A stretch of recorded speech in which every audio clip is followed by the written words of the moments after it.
आप देख रहे हैं इंडिया टाउन न्यूज, भारत की बात। जय जोहार, नमस्कार। आप देख रहे हैं इंडिया टाउन न्यूज और मैं हूं आपके साथ मर्सी। स्वागत है आपका हमारे खास बुलेटिन राजनांदगांव की खबरों में। चलिए बुलेटिन की शुरुआत करने से पहले एक नजर आज की हेडलाइंस पर। मिशन संडे टीम के साथ भूपेश बघेल का रोड शो। खैरागढ़ में बोरेबासी तिहार और मीराबाई चौक विवाद पर गंभीर चर्चा।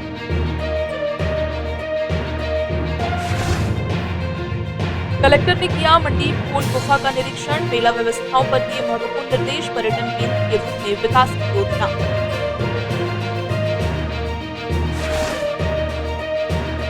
राजनांदगांव में शासकीय अस्पताल पर गर्भवती महिला को भर्ती से मना करने का आरोप। अस्पताल प्रशासन ने आरोपों को बताया निराधार। राजनांदगांव में महिला को चरित्रहीनता के आरोप में गांव से बहिष्कृत किया। न्याय की उम्मीद में दर दर भटक रही पीड़िता।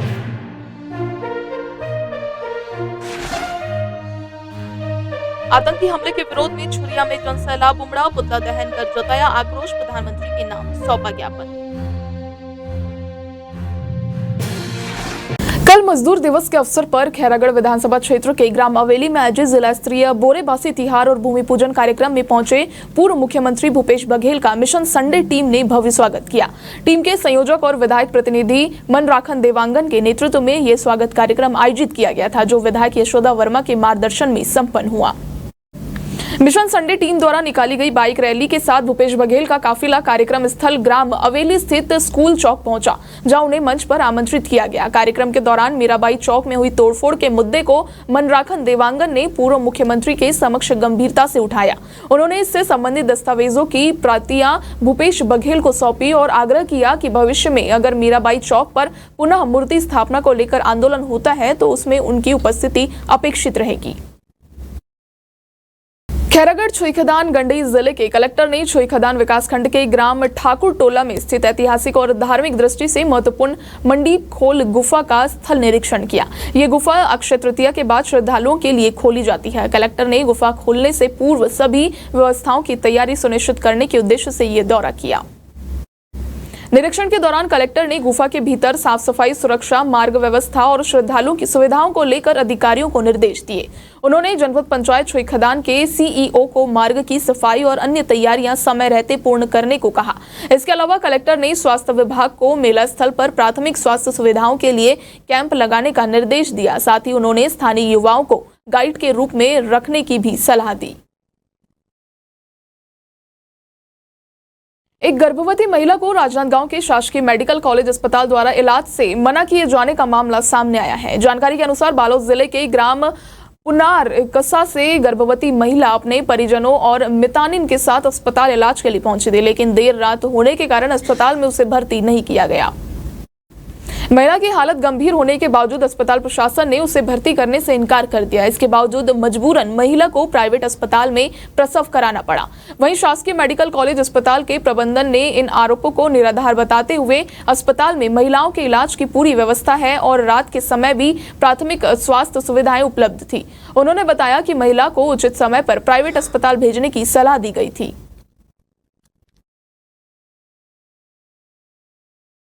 नहीं, ये जो खबर आज समाचार में प्रकाशित हुई है वो पूरी तरह से गलत है।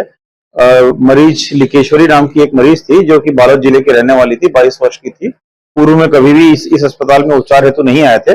उसको अनबुक्ड मदर कहा जाता है। वो अनबुक्ड मदर रात में लगभग 12:30 बजे के आसपास आए थे। अस्पताल में लेबर रूम में जो 2 चिकित्सक उपलब्ध थे उन्होंने उनकी जांच करी थी। उनको खून की कमी पाई लग रहा था और पीलिया भी लग रहा था मरीज को, और साथ में बच्चे की धड़कन भी कम लग रही थी। चिकित्सकों ने उनको भर्ती होने और जांच कराने की सलाह दी थी, लेकिन वो तत्काल डिलीवरी चाह रहे थे, तत्काल ऑपरेशन चाह रहे थे। तो बिना जांच के, बिना किसी इन्वेस्टिगेशन के तत्काल डिलीवरी कराना संभव नहीं होता, तो उनको डिलीवरी सलाह दी गई थी। बाद में मरीज के परिजन हम उनको कहीं और ले जा रहे हैं बोल के चले गए और वो अपनी ओपीडी पर्ची भी नहीं लेके गए। वो ओपीडी पर्ची भी आज तक हमारे पास ही उपलब्ध है। तो वो कहाँ गए कि किसी को उन्होंने बताया नहीं। और अगर यहाँ से कोई रेफर करता तो कोई जगह उनको बताई जाते हैं, कुछ भी होता, वैसा कुछ भी नहीं था यहाँ से।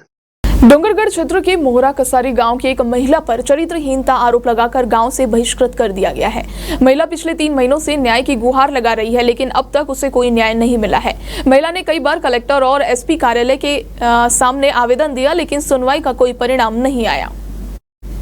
पीड़िता के अनुसार महिला को लेकर गांव में विवाद उठने के बाद उसे सामाजिक बहिष्करण का सामना करना पड़ा। महिला ने बताया कि उसने इस मामले में कलेक्टर से लेकर एसपी तक के मदद की गुहार लगाई है, लेकिन प्रशासन की ओर से कोई ठोस कदम नहीं उठाया गया। एक बार कलेक्टर ने तहसीलदार को गांव में भेजकर बैठक करने और समझौता कराने का प्रयास किया, लेकिन उस बैठक का कोई सकारात्मक परिणाम नहीं निकला और महिला को फिर से प्रताड़ित किया जाने लगा।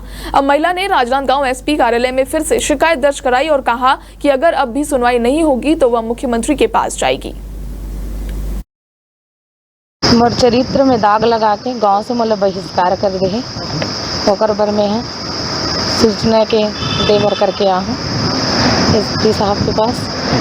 मोला गांव वाला मन हम विजय के साथ में गलत इससे करे है, इस करके मोला गांव में मतलब चरित्र में दाग लगा के मोला गांव से बहिष्कार कर दे हैं। तो कर गांव के हरगुन हरे रहते हैं, हरगुन साहू हाँ। तो फिर मैं यहाँ रायपुर के महिला आयोग में दे रही हूँ और एसपी साहब पर दे रही हूँ और कलेक्ट्रेट में दे रही हूँ, तहसील ऑफिस में भी दे रहे हूँ। तो अभी तक के 3 महीना हो गए, मोर कोई कार्रवाई के ही नहीं होते अभी तक। बहिष्कार करे तो कहाँ से छूट करे, कहाँ नहीं मिला था?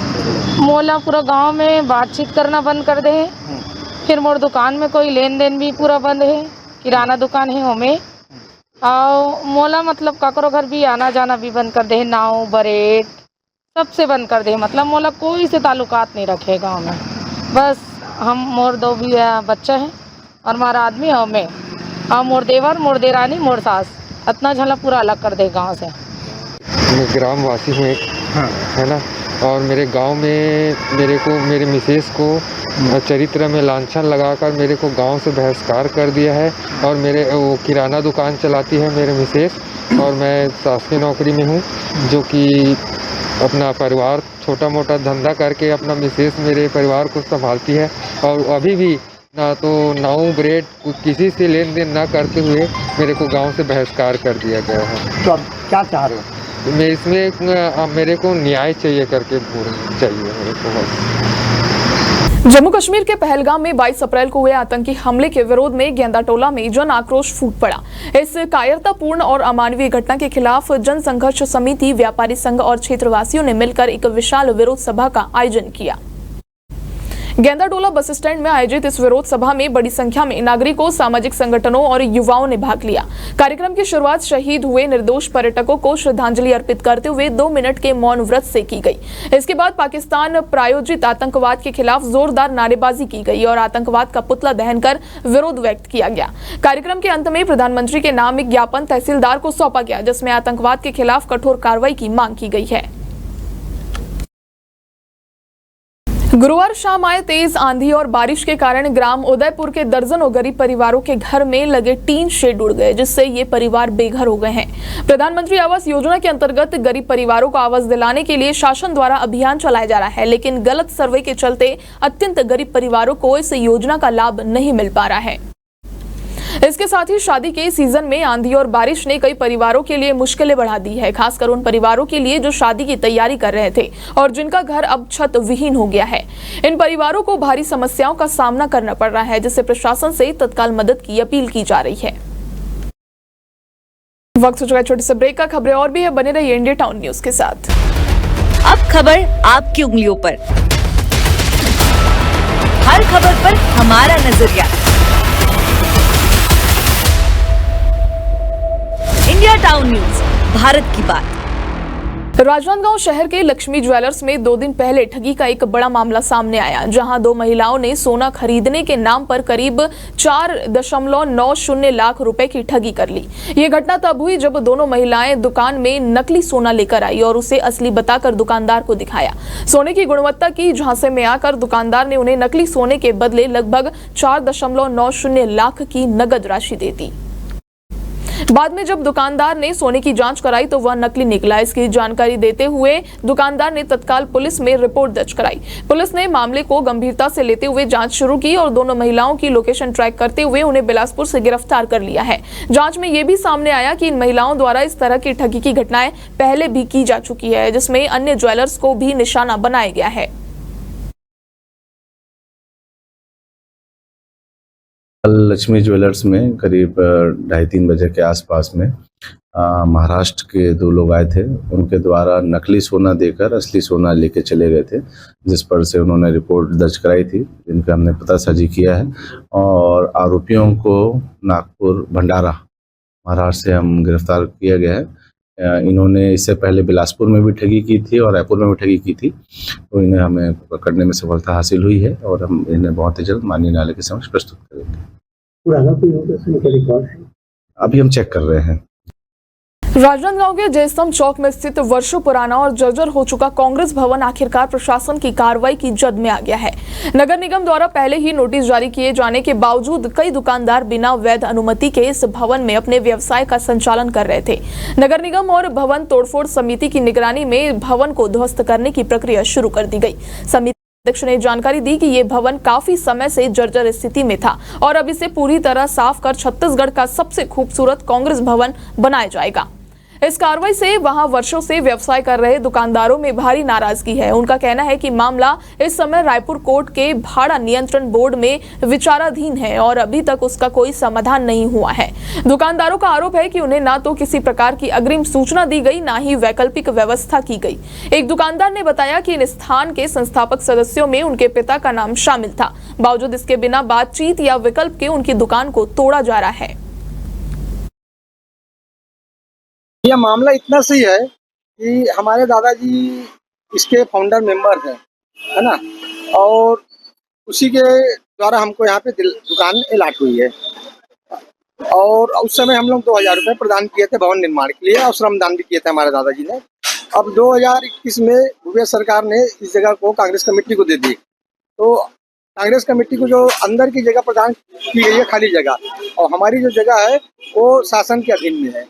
मगर ये हमारे कुछ जो मित्रगण हैं, सहयोगीगण हैं, वो बोलते हैं कि नहीं तुम खाली करो और बिना किसी सूचना के नोटिस के, और हमको आज ये दबाव कर दे के खाली करवाया जा रहा है और हमारा सामान वामान भी काफ़ी बड़ा है अंदर में। लगभग कितने दुकान प्रभावित हो गए यहाँ? पूरी की पूरी भी है, लगभग 22 दुकानें जो है ना, पूरी का यही हाल है। सब अपना हड़बड़ी में, आप चाहे तो देख सकते हैं, यहाँ पर सब खाली कर रहे हैं।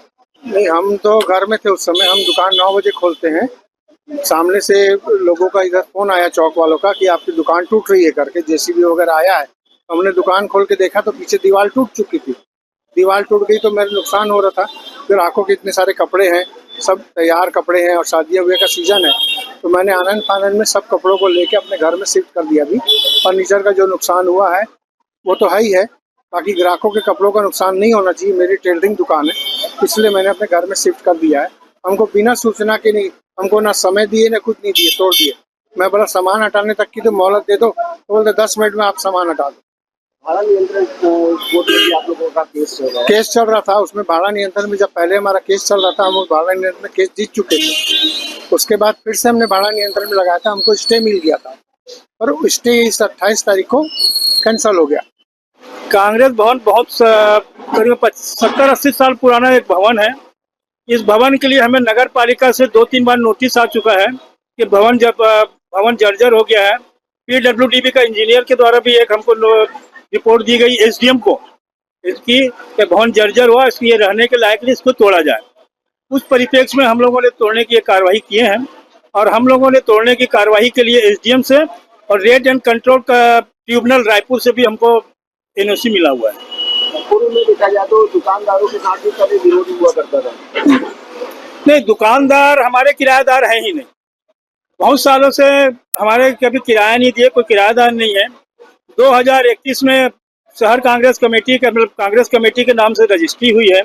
और कभी भी उनका कोई एक लीगल कोई भी कागज जो दस्तावेज बोलते हैं, उनके पास कोई भी ऐसा दस्तावेज नहीं है इसको प्रमाणित कर सके कि वो हमारे किराएदार हैं। बड़ी खबर राजनांदगांव से, जहां नगर निगम चुनाव के बाद पहली बार नगर निगम बजट सत्र का आयोजन किया गया, जिसमें महापौर मधुसूदन यादव ने सदन में 22 लाख रुपए के घाटे का बजट पेश किया। सत्र के दौरान महापौर अपने सभी पार्षदों के साथ मौजूद रहे। वहीं नेता प्रतिपक्ष संतोष पिल्ले ने भी अपने दल के पार्षदों के साथ सदन में उपस्थित होकर बजट पर तीखी प्रतिक्रियाएं दी। बजट पेश करते समय विपक्ष की ओर से जोरदार हंगामा किया गया। विपक्ष ने बजट को जनविरोधी और अव्यवस्थित करार देते हुए उसमें संशोधन की मांग की है।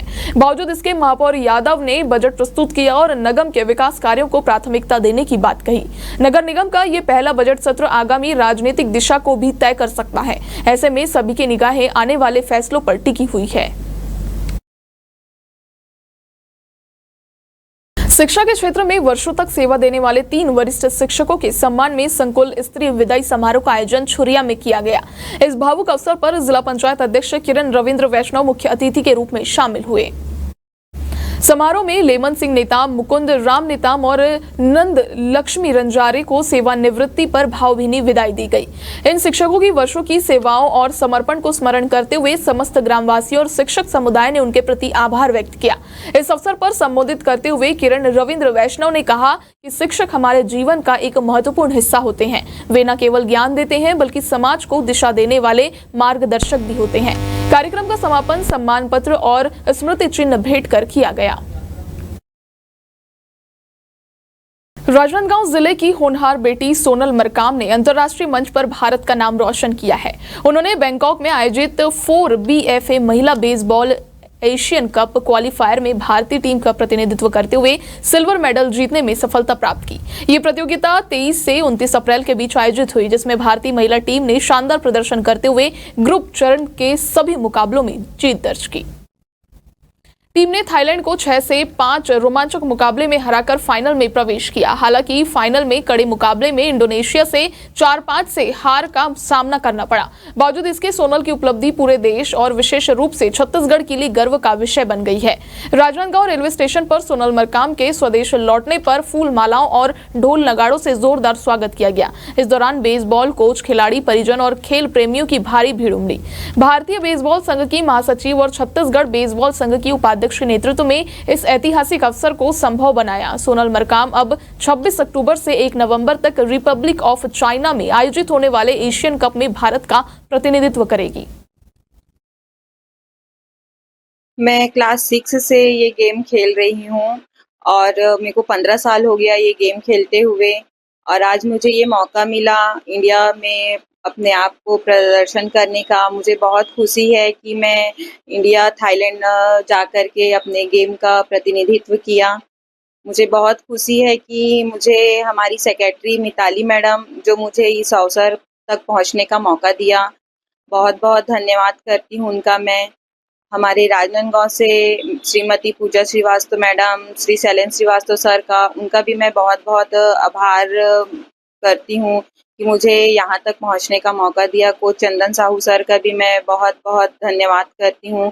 आज का मेरे खास बुलेटिन में फिलहाल इतना ही। मुझे दीजिए इजाजत और आप देखते रहिए इंडिया टाउन न्यूज, भारत की बात। आप देख रहे हैं इंडिया टाउन न्यूज, भारत की बात।